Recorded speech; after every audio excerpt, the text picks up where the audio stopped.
Some of you were involved in the 1990s, and it feels like you've been fighting for health freedom your whole life, because you've been fighting for health freedom your whole life.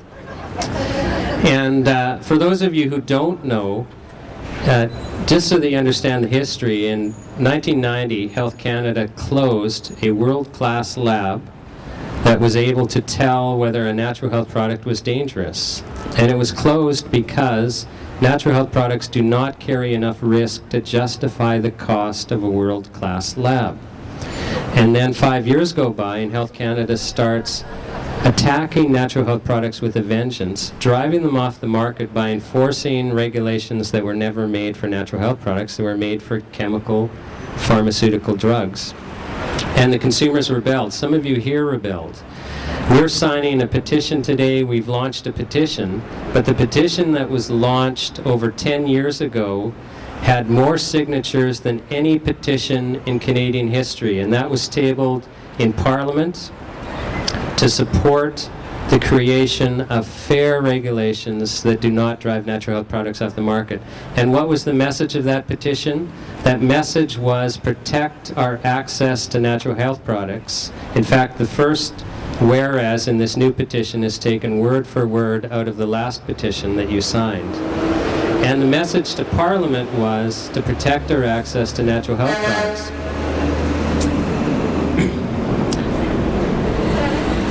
It's one of the very few times in public history where political pressure from a grassroots citizens movement was so great that the government backed down on a policy initiative and referred a matter to the Standing Committee of Health.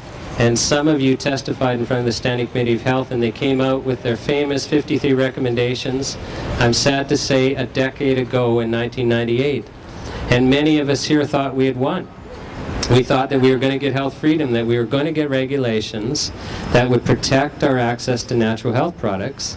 And what did we get? It took Health Canada 6 years to come out with our new natural health product regulations that came into force of January of 2004, and they are drug-style regulations. They presume natural health products to be dangerous, and they are arguably worse than what we had before. Because before, Health Canada would be targeting natural health product manufacturers just one at a time taking enforcement action, but now we have manufacturers voluntarily withdrawing products from the market.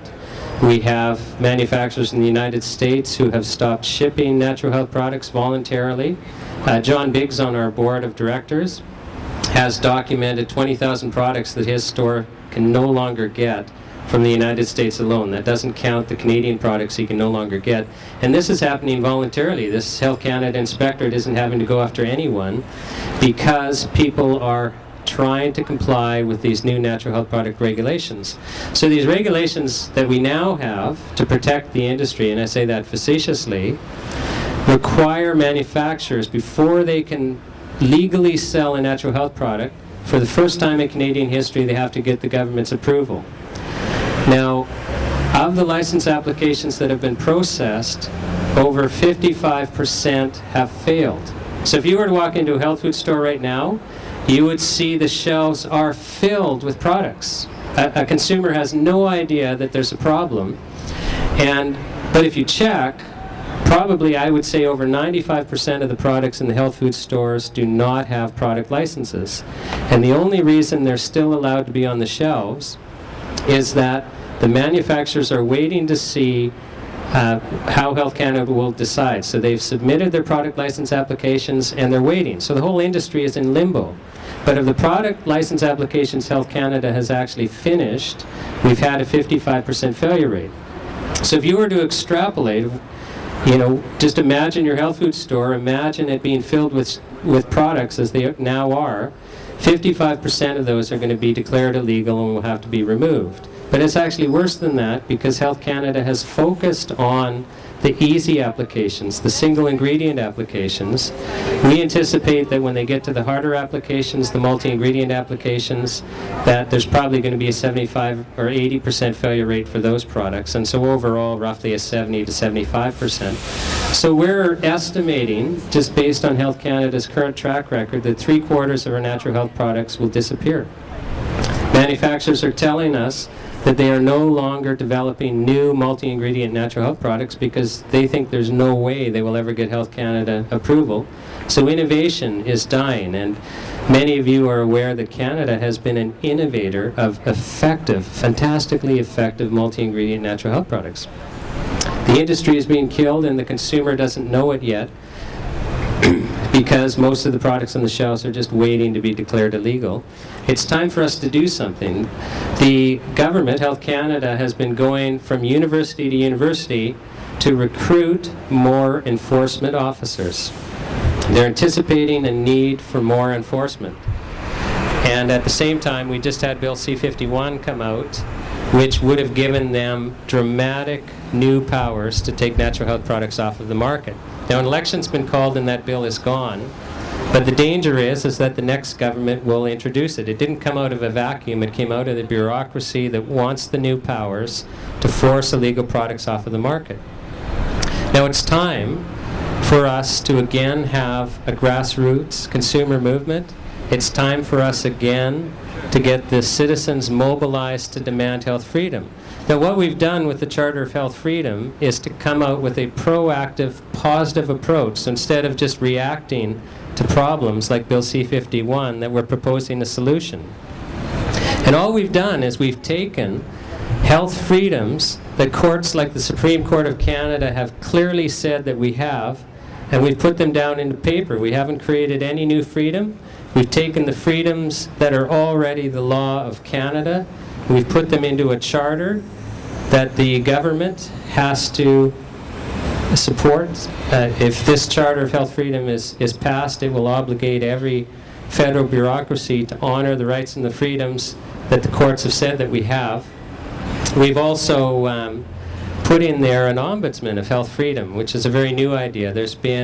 Consumers have complained that whenever there's a problem with Health Canada, with inspectors taking products away that they depend on, that there's no appeal mechanism, they're not heard, there's no way of having their plight taken into account. There's no public accountability at all. It's just like a black hole.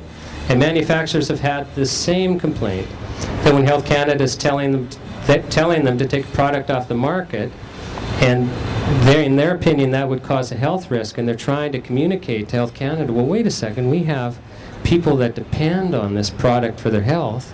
It's just like talking to a wall. And so we put in an ombudsman to enable citizens, to enable manufacturers and retailers to communicate their views, to communicate their concerns, and to hold the bureaucracy accountable to upholding the law. So that's very important. We've also had a real problem with Health Canada's enforcement against natural health products, that we have an unbalanced risk approach. So whenever there's a potential problem with a product, Health Canada goes, oh, there's a risk, your label is wrong, or we think you have too much arsenic. And their single response is remove the product from the market, recall it now. There have been instances where that has caused people to suffer. There has been, if you accept the Canadian Mental Health Association, who publicly blamed Health Canada for causing suicides, in the True Hope case there's been deaths, because Health Canada doesn't take into account the risk of removing a product from the market. And that's very curious, because if you're a manufacturer of a natural health product and Health Canada tells you to remove it, and you remove it and you cause harm, the criminal courts can charge you with criminal negligence. You're obligated to take into account the risk of removing a product, but our government isn't obligated to take into account the risk of removing a product, and we think that that's absurd. If the goal of regulating natural health products is safety, then any risk analysis has to take into account the risk of the product and the risk of removing the product. So we've crafted this Charter of Health Freedom so that the government has to take a balanced risk approach. We're very excited about this initiative. We're thinking that for the very first time, we've got a piece of legislation that will do two things. It will allow the government to safely regulate natural health products, because there is a role for regulations that are appropriate to address safety, but at the same time, it will guarantee the citizens that they will have continued access to natural health products, that they will not be over-regulated and forced off the market with just a regulatory burden which is largely paper-based, which does not address our safety. And so that's why we're very excited about it. I'm very excited that all of you have come out. This is a very historic launch. This is the very first day that the charter has been made publicly available. I would invite all of you to visit the new website, charterofhealthfreedom.org, which further explains the charter and explains the organizations that are supporting it.